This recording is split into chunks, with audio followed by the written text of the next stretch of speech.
ಇವತ್ತಿನ ಬಾಳ ಬೆಳಕು ಕಾರ್ಯಕ್ರಮದಲ್ಲಿ ನಮ್ಮ ಜೊತೆಗೆ ಅನೇಕ ಕ್ಷೇತ್ರಗಳಲ್ಲಿ ಕೆಲಸ ಮಾಡಿ ಒಂಥರ ವಿಶೇಷ ಅನುಭವವನ್ನು ಪಡೆದಂತಹ ವ್ಯಕ್ತಿ ಅಂತ ಅನ್ಬೋದು. ನಿವೃತ್ತರಾಗಿ ಇದ್ದರೂ ಕೂಡ ಬೇರೆ ಎಲ್ಲ ಕ್ಷೇತ್ರಗಳ ಒಂದು ಸೇವೆ ಇನ್ನೊಬ್ಬರಿಗೆ ಮಾದರಿ ಆಗುತ್ತೆ. ಯಾಕಂತಂದರೆ ನಾವು ಒಂದೇ ಕ್ಷೇತ್ರದಲ್ಲಿ ಎಲ್ಲೋ ಒಂದು ಕಡೆ ಸೇವೆ ಸಲ್ಲಿಸಿ ನಿವೃತ್ತರಾಗಿರ್ತೀವಿ, ಮತ್ತು ಅದ್ರ ಜೊತೆಗೆ ಇನ್ನಿತರ ಕೆಲವು ಹವ್ಯಾಸಗಳು ಕೂಡ ಬಹಳ ಮುಖ್ಯ ಆಗುತ್ತೆ. ಅನಿಲ್ ಶೆಡ್ಬಾಳ್ ಅವರು ನಮ್ಮ ಜೊತೆಗಿದ್ದಾರೆ. ಸರ್ ನಮಸ್ಕಾರ. ನಮಸ್ಕಾರ ಸರ್, ತಮಗೆ ವಯಸ್ಸು ಎಷ್ಟು ಸರ್? ನಿಮಗೆ? ನನಗೆ 75 ವರ್ಷ. 75. ನಾವು ಹೇಗೆ ಫಿಟ್ನೆಸ್ ಮೇಂಟೈನ್ ಮಾಡಿರ್ತೀವಿ ಅದರ ಥರ ಓಡಾಡ್ತೀವಿ. ಆಯುಷ್ಯ, ಚಟುವಟಿಕೆ, ಇದರ ಚಲನಶೀಲತೆ, ಇದರ ಗುಟ್ಟು ಏನು ಅಂತ ಅನ್ಸುತ್ತೆ ನಿಮಗೆ? ವಯಸ್ಸಿನ ಗುಟ್ಟು ಏನು ಅಂತಂದರೆ, ಮೊಟ್ಟ ಮೊದಲು ಯಾವುದಾದ್ರೂ ಒಂದು ತೊಡಗಿಸ್ಕೊಂಡಿರ್ಬೇಕು ನಾವು, ನಂಬರ್ 1. ಎರಡನೇದ್ದು ನಾನು ಫಾಲೋ ಮಾಡೋದೇನೆಂದರೆ ಕಡಿಮೆ ತಿನ್ನೋದು, ಆಮೇಲೆ ಬೆಳಗ್ಗೆ ಎದ್ದು ನೀರು ಕುಡಿಯೋದು, ಆಮೇಲೆ ಸ್ವಲ್ಪ ವಾಕಿಂಗ್ ಅದು ಮಾಡೋದು. ಇದರಿಂದನೇ ನನ್ನ ಆರೋಗ್ಯ ಚೆನ್ನಾಗಿ. ಒಂದು ಹಂತಕ್ಕೆ ಬಂದಾಗ ಆರೋಗ್ಯದ ಕಾಳಜಿ ತುಂಬಾ ಮುಖ್ಯ ಅಂತಂತೇಳಿ ನಮಗೆ ಗೊತ್ತಾಗತ್ತೆ. ಮೊದಲು ಗೊತ್ತಿರಲ್ಲ, ಆವಾಗ್ಲೂ ಗೊತ್ತಿರಬೇಕು. ಅಲ್ಲ, ನೀವು ಹೇಳಿದ್ರಲ್ಲ, ಮೊದಲು ಅಂತೂ ಏನೋ ದೇವರೇ ಚೆನ್ನಾಗಿ ಆರೋಗ್ಯ ಇಟ್ಬಿಟ್ಟಿದ್ದಾನೆ, ಹಾಗಾಗಿ ನಮ್ಗೆ ಅಷ್ಟು ಅನಿಸಲ್ಲ. ಈಗ ನಾನು ನಮ್ಮ ಕಲೀಗ್ಸ್ಗೆಲ್ಲ ಹೇಳೋದೇನು ಅಂತಂದರೆ, ನಮಗೆಲ್ಲ ವಯಸ್ಸಾಗಿದೆ, ನಾವು ವಯಸ್ಸಾದವರು ನಮ್ಮ ಮಕ್ಕಳಿಗೆ ಕೊಡುವಂಥ ದೊಡ್ಡ ಗಿಫ್ಟ್ ಏನು ಅಂತಂದರೆ ನಮ್ಮ ಆರೋಗ್ಯವನ್ನು ನಾವು ನೋಡ್ಕೊಳ್ಳೋದು.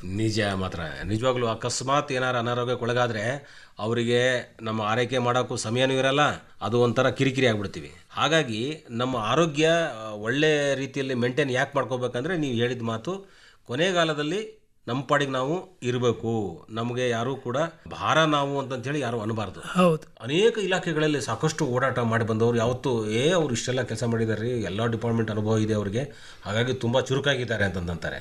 ನೀವು ಬೇರೆ ಬೇರೆ ವಿಭಿನ್ನ ಇಲಾಖೆಗಳಲ್ಲಿ ಕೆಲಸ ಮಾಡಿದ್ರಿ. ಮೊದಲಿಗೆ ನೀವು ಸೇರಿದ್ದು ಯಾವ ಇಲಾಖೆ? ನಾನು 1973ನಲ್ಲಿ ನಂದು ಎಜುಕೇಷನ್ ಮುಗೀತು. ಆವಾಗ KPSCಯಿಂದ ನಾನು ಸೆಕೆಂಡ್ ಡಿವಿಷನ್ ಕ್ಲರ್ಕ್ ಅಂತೇಳಿ ಆ್ಯನಿಮಲ್ ಹಸ್ಬೆಂಡ್ರಿ ಡಿಪಾರ್ಟ್ಮೆಂಟಲ್ಲಿ ನನ್ನ ನೌಕರಿಯನ್ನು ಸ್ಟಾರ್ಟ್ ಮಾಡಿ. ಆರಂಭ ಪಶು ಸಂಗೋಪನಾ ಇಲಾಖೆ. ಹೌದು. ಅಲ್ಲಿ ಯಾವ ಊರಿಗೆ ಹೋದ್ರಿ ಕೆಲಸಕ್ಕೆ? ಬೆಳಗಾಂ ಡೇರಿಯಲ್ಲಿ ನಾನು ಕೆಲಸ ಮಾಡಿದೆ. ನಿಮ್ಮ ಊರು ಯಾವುದು?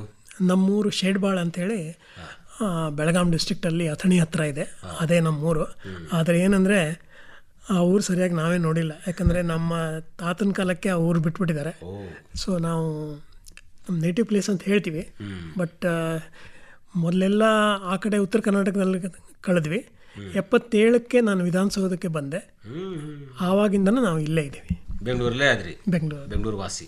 ಆದರೂ ನೋಡಿ, ನಿಮ್ಮ ಹೆಸರಿಗೆ ಅನಿಲ್ ಶೆಡ್ಬಾಳ್ ಅಂತ ಹೇಳಿ ನೀವು ಭಾಳ ಪ್ರೀತಿಯಿಂದ ನಿಮ್ಮ ಸರ್ನೇಮ್ ಇಟ್ಕೊಂಡಿದ್ದೀರಿ. ಹೌದು ಹೌದು. ಆ ಅಭಿಮಾನ ಭಾಳ ದೊಡ್ಡದಿರುತ್ತೆ. ಹೌದು. ನಮ್ಮ ಊರು ಅಂತಂದರೆ ನಮಗೆ ಭಾಳ ಶ್ರೇಷ್ಠನೇ, ಅಟ್ಲೀಸ್ಟ್ ಹಾಗಾದರೂ ಕೂಡ ನೆನಪು ಮಾಡ್ತೀವಿ. ಈಗ ತಾವು ಬೆಂಗಳೂರು ನಿವಾಸಿ ಆದ್ರಿ, ಈ ವಿಧಾನಸೌಧಕ್ಕೆ ಬಂದ್ರಲ್ಲ, ಈಗ ಅಲ್ಲಿಂದ ಹೇಗೆ ಮತ್ತೆ ಬೇರೆ ನೌಕರಿ ಮಾಡ್ಕೊಂಡ್ರ? ನಾನು KPSCಯಿಂದ ಸೆಲೆಕ್ಷನ್ ಆಗಿ 1977ರಲ್ಲಿ ವಿಧಾನಸೌಧ ಸೇರಿದೆ. ವಿಧಾನಸೌಧದಲ್ಲಿ ಹಂತವಾಗಿ ನಮಗೆ ಬಡ್ತಿ ಸಿಕ್ಕು.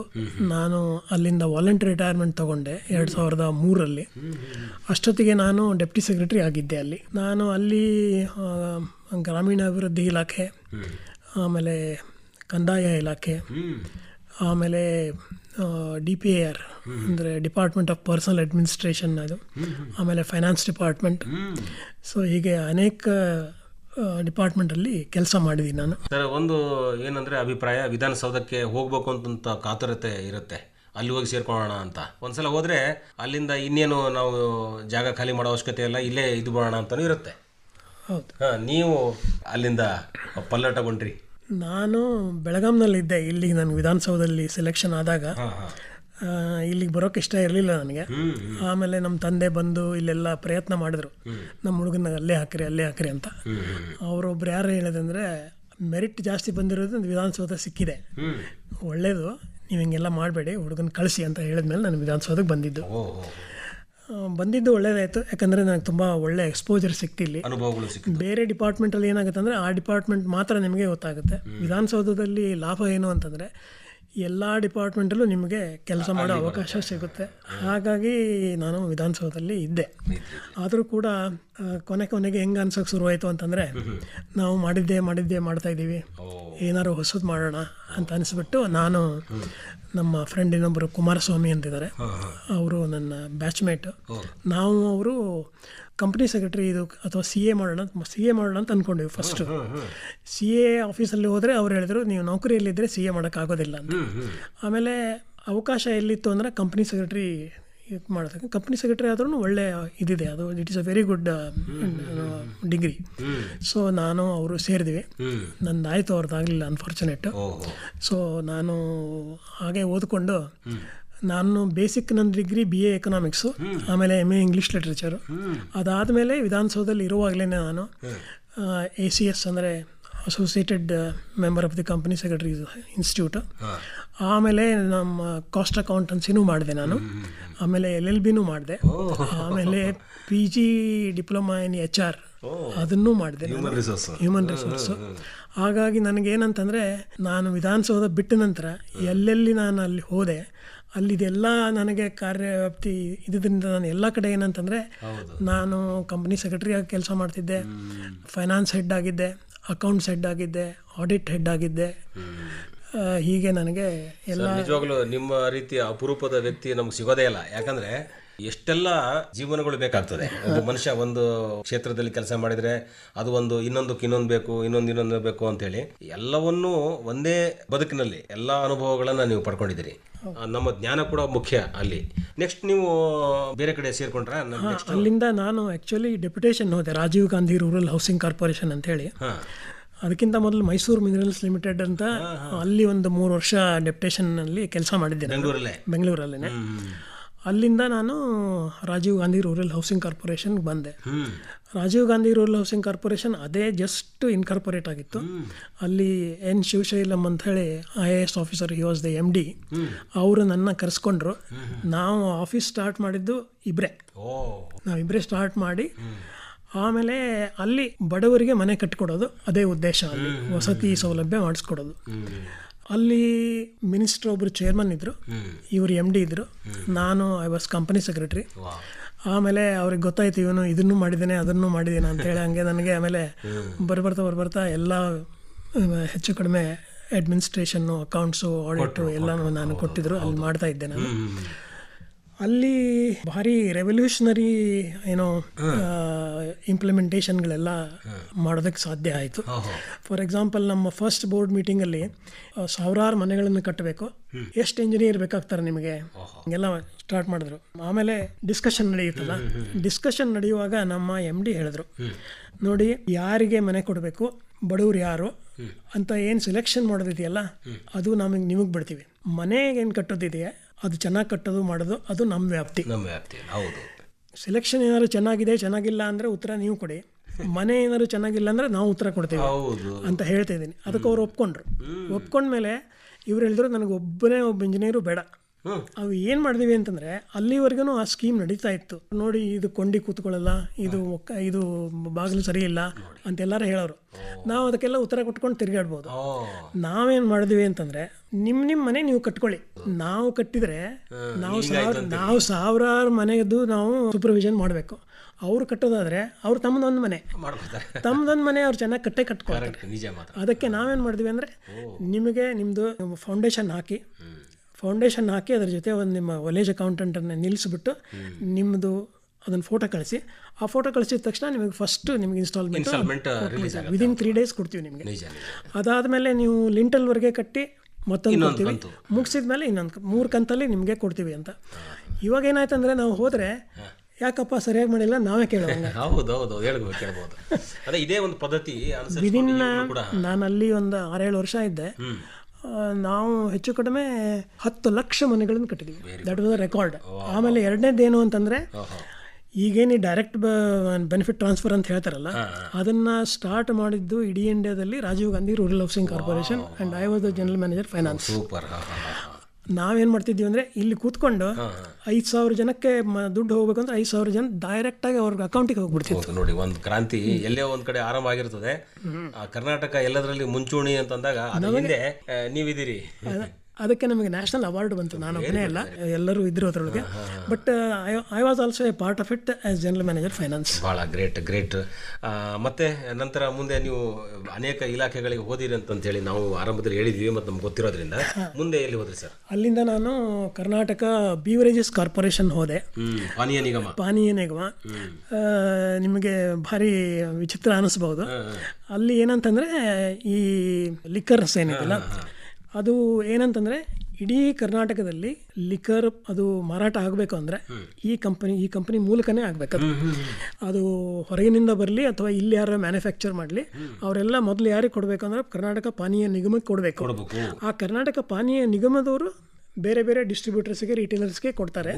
ಅಲ್ಲಿಂದ ಹಿಂಗೆ ಅಂತ ಅಲ್ಲಿ ನಮ್ದು ಅಚೀವ್ಮೆಂಟ್ ಏನಾಯಿತು, ನಿಮಗೆ ತಮಾಷೆ ಅನಿಸ್ಬೋದು, ನಾವು 200 ಜನ ಇದ್ವಿ ಕರ್ನಾಟಕ ಪಾನೀಯ ನಿಗಮದಲ್ಲಿ.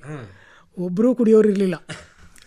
ಆಮೇಲೆ ಬಂದವರೆಲ್ಲ ಅನ್ನೋರು, ಏನ್ರಿ charity should begin at home ಅಂತಂದರೆ, ಇಲ್ಲ ಇದರೊಳಗೆ charity will not begin at home ಅಂತ ಇತ್ತು. ಅಲ್ಲಿ ನಾವು ಹೋದಾಗ ಎಕ್ಸೈಸ್ ರೆವೆನ್ಯೂ ಅಲ್ಲಿಂದನೇ ಬರೋದು. It is a main source of income for government of Karnataka. ಅಲ್ಲಿ ನಾವು ಹೋದಾಗ ನನಗೆ ಸರಿಯಾಗಿ ನೆನಪಿದ್ರೆ ಸುಮಾರು 3,500 ಕೋಟಿಯಿಂದ 4,000 ಕೋಟಿವರೆಗೆ ಇತ್ತು. ನಾವು ಅಲ್ಲಿಂದ ಬಿಟ್ಟಾಗ ಅಂದರೆ ಜಸ್ಟ್ ನಾ ಅಲ್ಲಿ ಇದ್ದಿದ್ದೇ 3 ವರ್ಷ, ಅದು ಹೆಚ್ಚು ಕಡಿಮೆ 9,500 ಕೋಟಿ ರೂಪಾಯಿ ಆಗಿತ್ತು ಆದಾಯ. ಕಾರಣ ಏನು ಅಂತಂದರೆ ಈ ಫಸ್ಟ್ ಸೆಕೆಂಡ್ಸು ಆಮೇಲೆ ಎಲ್ಲ ಇರ್ತಾವಲ್ಲ. ಈಗ ಈ ಪಾನಿ ನಮ್ಗೆ ಗೊತ್ತಾಗಿದ್ದೇನು ಅಂತಂದರೆ ಅಲ್ಲಿ ಹೋದ್ಮೇಲೆ ಲಿಕ್ಕರ್ ಏನಿದೆಯಲ್ಲ, ಲಿಕ್ಕರಲ್ಲಿ ಹೆಚ್ಚು ಕಡಿಮೆ 90% ಇರೋದು ನೀರು, ಆಯಿತಾ, ಉಳಿದೆಲ್ಲ ಇದು. ಆಮೇಲೆ ನೀವು ಅದು ಕರೆಕ್ಟಾಗಿ ಎಲ್ಲ 10% ಅವರು ಇರಬೇಕಲ್ಲ. ಈ ಏನು ಮಾಡ್ತಾರೆ ಅಂತಂದರೆ ಟ್ಯಾಕ್ಸ್ ಕೊಡದೆ ಆ ಕುಡಿಯೋದಕ್ಕೆ ಆ್ಯಕ್ಚುಲಿ ಆ ಬಾಟ್ಲಿ ಖರ್ಚಾಗೋದು 30 ಇದ್ದರೆ ಸರ್ಕಾರ ಕೊಡಬೇಕಾಗಿದ್ದು ಇನ್ನೂ ಜಾಸ್ತಿನೇ ಇರುತ್ತೆ. ಟ್ಯಾಕ್ಸ್ ಕೊಡದೆ ಯಾರು ಈ ಥರ ಮಾರಾಟ ಮಾಡ್ತಾರಲ್ಲ ಅವ್ರಿಗೆ ತುಂಬ ಲಾಭ.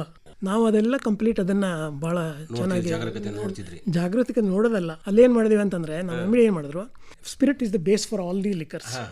ಸ್ಪಿರಿಟ್ ಎಲ್ಲಿ ಉತ್ಪನ್ನ ಆಗುತ್ತೆ ಅಂದರೆ ಶುಗರ್ ಫ್ಯಾಕ್ಟ್ರಿಯಲ್ಲಿ ಮೊಲಾಸಿಸ್ ಇರುತ್ತೆ.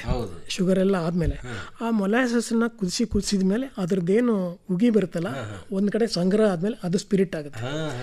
ಶುಗರ್ ಫ್ಯಾಕ್ಟ್ರಿ ಅವರಿಗೆ ನಮ್ಮ MD ಹೇಳಿದ್ರು, ನೋಡಿ ನಾವು ಅಲ್ಲಿ ಒಂದು ಸಣ್ಣದೊಂದು ಆಫೀಸ್ ಓಪನ್ ಮಾಡ್ಬೇಕಂತ ಇದ್ದೀವಿ, ನಮಗೇನೋ ಸ್ಥಳ ಬೇಕಾಗಿತ್ತೆ, ನಿಮ್ಮಲ್ಲಿ ಅಥವಾ ಎಲ್ಲರೂ ಕೊಡ್ರೆ. ಅವ್ರು ಏನಂದರೆ, ಏನು ರೀ ನಿಮಗೆ ಕೊಡದೆ ಇನ್ಯಾರಿಗೆ ಕೊಡ್ತೀವಿ ಬನ್ನಿರಿ ಅಂತ ಹೇಳ್ಬಿಟ್ಟು ಅಲ್ಲಿ ಒಂದು ಆಫೀಸ್ ಕೊಟ್ಟರು. ಆಫೀಸ್ ಕೊಟ್ಟ ಮೇಲೆ ನಮ್ಮವ್ರಿಗೆ ಏನು ಹೇಳಿದ್ವಿ ಅಂದರೆ, ಟ್ಯಾಂಕರ್ ಯಾವಾಗ ಎಷ್ಟು ಹೋಗುತ್ತೆ, ಏನು ಹೋಗುತ್ತೆ ಅಂತೆಲ್ಲ ಎಲ್ಲ ಬರ್ಕೊಳ್ಳಿ, ಅದು ಇಲ್ಲ ಅಂತ ಹೇಳಿದೆ. ನಾವು ಬರ್ಕೊಂಡು ಒಂದು 5-6 ತಿಂಗಳಾಯ್ತು, ಎಲ್ಲ ಕಡೆ ಇದೆಲ್ಲ. ಇಟ್ ವಾಸ್ ಎಸ್ಟಾಬ್ಲಿಷ್ಡ್ ದಟ್ ನಾವು we have an office in each sugar factory. Rules ಪ್ರಕಾರ ನೋಡಿ, ಸ್ಪಿರಿಟ್ ಏನಿದೆಯಲ್ಲ, owner is Karnataka state beverages corporation. ಅಲ್ಲೇನು ಹೋಗಿ ಅಲ್ಲಿ ಬೀಳ್ತಲ್ಲ, ಸ್ಪಿರಿಟ್ ಆದ ತಕ್ಷಣ ಅದು ನಮ್ಮದು. ಅದಕ್ಕೆ ಏನು ಮಾಡಿದ್ವಿ ಅಂತಂದರೆ, ಸಾಯಂಕಾಲ ಈ ಫ್ಯಾಕ್ಟ್ರಿ ಬಂದಾಯಿತು ಅಂತಂದರೆ ಅದಕ್ಕೆ ಒಂದು 1 ಟೈಮ್ ಲಾಕ್ ಅಂತ ತಂದ್ವಿ. ಅದನ್ನು ಓಪನ್ ಮಾಡೋದನ್ನು ಅದರಿಂದ ಯೂಸ್ ಮಾಡಬೇಕಾದ್ರೆ ನಾವು ಬರಬೇಕಲ್ಲಿ, ಇಬ್ಬರು ಸೈನ್ ಹಾಕಬೇಕು. ಆ ಥರ ಮಾಡಿದ್ರಿಂದ ಎಷ್ಟು ಸ್ಪಿರಿಟ್ ಉತ್ಪನ್ನ ಆಗುತ್ತೆ ಅಂತ ಗೊತ್ತಾಯ್ತು. ಎಷ್ಟು ಸ್ಪಿರಿಟ್ ಉತ್ಪನ್ನ ಆಗುತ್ತೆ ಅಂದರೆ ಎಷ್ಟು ಲಿಕ್ಕರ್ ಉತ್ಪನ್ನ ಆಗುತ್ತೆ ಅನ್ನೋ ಗೊತ್ತಾಗುತ್ತೆ. ಭಾಳ ಒಳ್ಳೆ ರೀತಿಯಾದಂತಹ ಸೇವೆ ಅದು. ಮತ್ತು ಆ ದಿಶೆಯಲ್ಲಿ ಸಾಕಷ್ಟು ಕಾಳಜಿ ತೊಗೊಂಡ್ರಿ. ಮತ್ತು ಆಡಳಿತಾತ್ಮಕವಾಗಿ ನಾವು ಏನು ರಕ್ಷಣೆ ಮಾಡ್ಬೋದು, ಸರ್ಕಾರಕ್ಕೆ ಆದಾಯ ಬರಬೇಕಂದ್ರೆ ಎಷ್ಟೆಲ್ಲ ಕ್ರಮಗಳನ್ನು ಅನುಸರಿಸಬೇಕಾಗತ್ತೆ, ಅವನ್ನೆಲ್ಲ ನೀವು ಮಾಡಿದ್ರಿ. ಬಹಳ ವಿಶೇಷ ಅದು. ಮುಂದೆ ಸರ್ ಮತ್ತೆ ಅಲ್ಲಿಂದ ನಾನು ಇದಕ್ಕೆ ಬಂದೆ, ಬೆಂಗಳೂರು ಮೆಟ್ರೋ ರೈಲ್ ಕಾರ್ಪೊರೇಷನ್. ಹೆಂಗಿತ್ತು ಅಲ್ಲಿ? ನಾನು 2008 ಬೆಂಗಳೂರು ಮೆಟ್ರೋನಲ್ಲಿ ಸೆಲೆಕ್ಟ್ ಆದೆ. ನಾನು ರಾಜೀವ್ ಗಾಂಧಿ ರೂರಲ್ ಕಾರ್ಪೊರೇಷನಲ್ಲಿ 7 ವರ್ಷ ಕೆಲಸ ಮಾಡಿದೆ. ಮೈಸೂರು ಮಿನರಲ್ಸಲ್ಲಿ 2.5 ವರ್ಷ, ಆಮೇಲೆ ಬ್ಯೂರೇಜಸ್ ಕಾರ್ಪೊರೇಷನ್ನಲ್ಲಿ 2 ವರ್ಷ, ಮೆಟ್ರೋನಲ್ಲಿ 5.5-6 ವರ್ಷ ಕೆಲಸ ಮಾಡಿದೆ. ಸೊ ಅಲ್ಲಿ ಅವಾಗಿನ್ನು ಆರಂಭದ ಕಾಲನ ಅಥವಾ ಬಹಳ ಅದೇನಾಗಿತ್ತು ಅಂತಂದರೆ, ಆ್ಯಕ್ಚುಲಿ ಬೆಂಗಳೂರು ಮೆಟ್ರೋ ಸ್ಟಾರ್ಟ್ ಆಗಿದ್ದು ಫಸ್ಟು ಡೆಲ್ಲಿ, ಆದರೆ ಮೆಟ್ರೋ ಕಾರ್ಪೊರೇಷನ್ ಅಂತ ಸ್ಟಾರ್ಟ್ ಮಾಡಿದ್ದು ಕರ್ನಾಟಕ ಫಸ್ಟು. ನಮ್ಮ MD ಬಂದು ಒಂದು 2-3 ತಿಂಗಳಾಗಿತ್ತು. ಅದಾದಮೇಲೆ ನಾನು ಬಂದೆ. ಅಲ್ಲಿ ಬಂದಮೇಲೆ ನಮಗೆ ಗೊತ್ತಾಗಿದ್ದೇನು ಅಂತಂದರೆ, ಎಲ್ಲೂ ಮುಂದುವರಿತಾ ಇಲ್ಲ. ಅಷ್ಟೊತ್ತಿಗೆ ಏನಂತಂದರೆ ಸ್ಯಾಂಕ್ಷನ್ ಆಗಿತ್ತು ಗೌರ್ಮೆಂಟ್ ಆಫ್ ಇಂಡಿಯಾಯಿಂದ, ಆದರೆ ಇನ್ನೂ ಒಂದು ಕಂಬ ಕೂಡ ಎದ್ದಿರಲಿಲ್ಲ. ಕಾರಣ ಏನು ಅಂತಂದರೆ, ಎಲ್ಲ ಕಡೆ ಜನ ಕೋರ್ಟಿಗೆ ಹೋಗೋದು, ಅಷ್ಟು ಇದು ಮಾಡೋದು ಹಾಗೆಲ್ಲ ಇತ್ತು. ಲಾನ್ ಮಾಡಿರೋದ್ರಿಂದ ನಾವು ಅದೆಲ್ಲ ನೋಡಿದ್ಮೇಲೆ ನಮ್ಗೆ ಗೊತ್ತಾಯ್ತು ಏನು ಅಂತಂದರೆ, ಬೇಕಷ್ಟು ಕೇಸುಗಳಿವೆ, ಸ್ಟೇ ಎಲ್ಲೂ ಇಲ್ಲ. ಸ್ಟೇ ಇಲ್ಲ ಅಂತಂದ್ಮೇಲೆ ಕೆಲಸ ಏನು ಅವ್ರು ಮಾಡಬೇಡ ಅಂತ ಹೇಳಿಲ್ವಲ್ಲ. ನಾವು ಕೆಲಸ ಸ್ಟಾರ್ಟ್ ಮಾಡೋಣ ಅಂಥೇಳಿ ನನಗಿನ್ನೂ ಚೆನ್ನಾಗಿ ನೆನಪಿದೆ. ನಮ್ಮ ಎಮ್ ಡಿ ಅವರು ಹೆಗ್ಗಾರೆಡ್ಡಿ ಅಂತ ಒಬ್ಬರು ಆವಾಗ ಡೆಪ್ಟಿ ಚೀಫ್ ಇಂಜಿನಿಯರ್ ಇದ್ದರು. ಈಗ ತುಂಬ ಇನ್ನೂ ಮೇಲಿನ ಹುದ್ದೆಯಲ್ಲಿದ್ದಾರೆ ಅವರು. ಅವ್ರನ್ನ ಕರೆಸಿ, ನೋಡಿ ನೀವು ಎಮ್ ಜಿ ರೋಡ್ ಹತ್ರ ಇದಿದೆಯಲ್ಲ, ಈ ಹಲ್ಸೂರಿಗೆ ಹೋಗೋ ರೋಡು, ಅದೇನು ಲೈನ್ ಇದೆಯಲ್ಲ, ಅಲ್ಲಿ ಕಂಬ ಇದು ಮಾಡೋಕ್ಕೆ ಸ್ಟಾರ್ಟ್ ಮಾಡಬೇಕು ಅಂತಂದರೆ ಸುಮಾರು ಜನ ಬಂದು ಭಾರಿ ಗಲಾಟೆ ಮಾಡಿದ್ರು. ನಮ್ಮ ಹೆಗ್ಗಾರೆಡ್ಡಿ ಅವರಿಗೆ ಹೊಡಿಬಡಿ ಎಲ್ಲ ಮಾಡಿ ಅವರೆಲ್ಲ ರಕ್ತ ಎಲ್ಲ ಬಂದು ಆಮೇಲೆ ಕಡೆಗೆ ಇವರು ಪೊಲೀಸರನ್ನ ಕಳಿಸಿ ಎಲ್ಲ ಮಾಡಿ ಆಯ್ತದು. ಇದನ್ನು ಮಾಡಿ ಅಂತ ಸರ್ಕಾರದವ್ರು ಕೆಲಸ ಕೊಟ್ಟಿದ್ದಾರೆ. ಎಲ್ಲರದು ಪರ್ಮಿಷನ್ ತೊಗೊಂಡಿದ್ದೀವಿ. ನಾವು ಈ ಕೆಲಸ ಮಾಡೋದ್ರಿಂದ ಎಲ್ಲರಿಗೂ ಅನುಕೂಲ ಆಗುತ್ತೆ. ಸೊ ನಾವಿದು ನಿಲ್ಲಿಸಲ್ಲ ಅಂತ ಹೇಳ್ಬಿಟ್ಟು ಅದನ್ನು ಅವ್ರೇನು ಮಾಡಿದ್ರಲ್ಲ ಅದಕ್ಕೆ ಪೊಲೀಸರನ್ನಿಟ್ಟು ನಾವು ಕೆಲಸ ಸ್ಟಾರ್ಟ್ ಮಾಡ್ತೀವಿ. ಸೊ ಫಸ್ಟ್ ಕಂಬ ಬಂದಿದ್ದು ಅಲ್ಲಿ. ನೋಡಿ, ಇವತ್ತು ಇಷ್ಟು ದೊಡ್ಡ ಪ್ರಮಾಣದಲ್ಲಿ ಬೆಳೆದಿದೆ, ಮತ್ತೆ ಇನ್ನೂ ವಿಸ್ತರಣೆಗೊಳ್ತಾ ಇದೆ. ಬೆಂಗಳೂರು ಬೃಹತ್ತಾಗಿ ಬೆಳೀತಾ ಇದೆ. ಇಂತಹ ಸಂದರ್ಭದಲ್ಲಿ ಸಾರಿಗೆ ವ್ಯವಸ್ಥೆ, ಸಾರಿಗೆ ಸಂಪರ್ಕ ಇನ್ನೂ ದೊಡ್ಡ ಪ್ರಮಾಣದಲ್ಲಿ ಆಗಬೇಕಾಗಿದೆ ಅಂತಂತೇಳಿ ನಾವು ಎಲ್ಲವೂ ಹೇಳ್ತಾ ಇದ್ದೀವಿ. ಭಾಳ ಶ್ರದ್ಧೆಯಿಂದ ಪ್ರಾಮಾಣಿಕವಾಗಿ ಸೇವೆ ಸಲ್ಲಿಸಿರೋದ್ರಿಂದ ಅಲ್ಲಿ ಕೂಡ ನಿಮಗೆ ಒಳ್ಳೆಯ ಹೆಸರೇ ಬಂತು ಅಂತ ಹೇಳ್ಬೋದು. ವೈಯಕ್ತಿಕವಾಗಿ ನಮಗೆ ಮನಸ್ಸಿನ ಉಲ್ಲಾಸಕ್ಕೆ ವೈಯಕ್ತಿಕವಾದಂಥ ಕೆಲವು ಹವ್ಯಾಸಗಳು ಅದನ್ನು ಕೂಡ ಬೆಳೆಸಬೇಕು ಅಂತಿರುತ್ತೆ. ನನಗೆ ಸ್ವಲ್ಪ ಈ ಮ್ಯೂಸಿಕ್ಕು, ಆಮೇಲೆ ಲೆಕ್ಚರ್ಸು ಅಂತಲ್ಲೆಲ್ಲ ಕಾರ್ಯಕ್ರಮಗಳು ಹೋಗೋದೆಲ್ಲ ಇತ್ತು. ನಾನು 2014 ರಿಟೈರ್ಮೆಂಟ್ ತೊಗೊಂಡು ಸ್ವಲ್ಪ ದಿವಸ US ಹೋಗಿದ್ದೆ ಮಗನ ಮನೆಗೆ. ಅಲ್ಲಿಂದ ಬಂದ ಮೇಲೆ ನಾನು ಐ ಶಿಫ್ಟೆಡ್ ಟು ಧಾರವಾಡದಲ್ಲಿ 8 ವರ್ಷ ಇದ್ದೆ ನಾನು.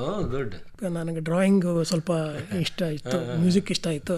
ಅಲ್ಲಿ ಹಾಲ್ಭಾವಿ ಸ್ಕೂಲ್ ಆಫ್ ಆರ್ಟ್ ಅಂತ, it is more than 80 years old school ಇದೆ. ಒಂದು 4 ವರ್ಷ ಅಲ್ಲಿ ಕಲಿತು ನಾನು ಪೇಂಟಿಂಗಲ್ಲಿ ಬ್ಯಾಚುಲರ್ ಆಫ್ ವಿಜುವಲ್ ಆರ್ಟ್ಸ್ ಅದನ್ನು ಮುಗಿಸಿದೆ. ಸೊ ಈಗ ನಾನು ಪೇಂಟಿಂಗ್ ಮಾಡ್ತೀನಿ. ನನ್ನ ಪೇಂಟಿಂಗ್ಗಳು ಕೆಲವೊಂದು ಮಾರಾಟನೂ ಆಗ್ತಾ ಇವೆ. ಸೊ ಬರವಣಿಗೆಯಲ್ಲೂ ಇದ್ದೆ. ಧಾರೆ ಅಂತೇಳಿ ಒಂದು ಕವನ ಸಂಗ್ರಹ ಪ್ರಿಂಟ್ ಆಗ್ತಾ ಇದೆ. ಸೊ ಭಾಳ ವಿಶೇಷ, ರಿಯಲಿ. ಬರವಣಿಗೆಯಲ್ಲಿದ್ದೀರಿ, ಪೇಂಟಿಂಗ್ನಲ್ಲಿದ್ದೀರಿ, ಸಂಗೀತದಲ್ಲೂ ಕೂಡ ನಿಮ್ಮ ಆಸಕ್ತಿ ಇದ್ದೇ ಇದೆ ಅಲ್ವಾ?